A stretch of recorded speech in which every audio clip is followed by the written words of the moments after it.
বছর সচিবালয়ে তাদের অবাধ প্রবেশ ছিল, নির্বাচন কমিশন অবাধ প্রবেশ ছিল। যারা ক্ষমতার পাওয়ার এক্সারসাইজ করেছে, তারা কোন ষড়যন্ত্র করছে, তারা ঝুটের নামে যখন তাদের মনোভূত ঝুট হয়নি, তাদের ইকুয়েশন মিলেনি, তারা কিন্তু ফাঁক ফুকর খুঁজে বেড়াচ্ছে যে কোন প্রক্রিয়ায় নির্বাচন থেকে বের হওয়া যায়। আমাদের সতর্ক থাকতে হবে। যদি কেউ ষড়যন্ত্র করে জাতীয় সংসদ নির্বাচন নস্যাৎ করতে চায়, আমরা তাদেরকে দাঁত ভাঙা জবাব দেবো ইনশাআল্লাহ। বাংলাদেশের প্রতিটি সংসদীয় আসনে আপনারা প্রস্তুত থাকবেন।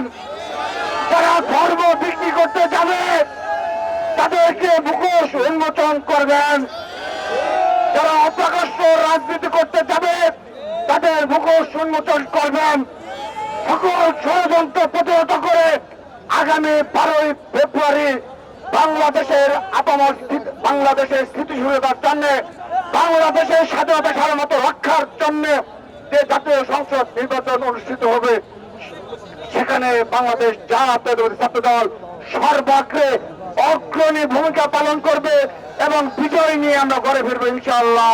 সবাইকে সেই ধন্যবাদ জানিয়ে আরেকটি বিষয়, আজকে আমাদের এই নির্বাচন কমিশন ভবন সম্মুখে এই ঘেরাও কর্মসূচি, আমাদের যদি দাবি আদায় না হয়, আমাদের কথায় যদি কর্ণপাত না করে, আমরা সারা রাত দেবে তাদেরকে অবরুদ্ধ করে রাখবো। আমরা সারা রাত দেবে তাদেরকে অবরুদ্ধ করে রাখবো যদি প্রয়োজন হয়। খবরের কাগজ, নিখাদ, নির্ভীক, নিরপেক্ষ।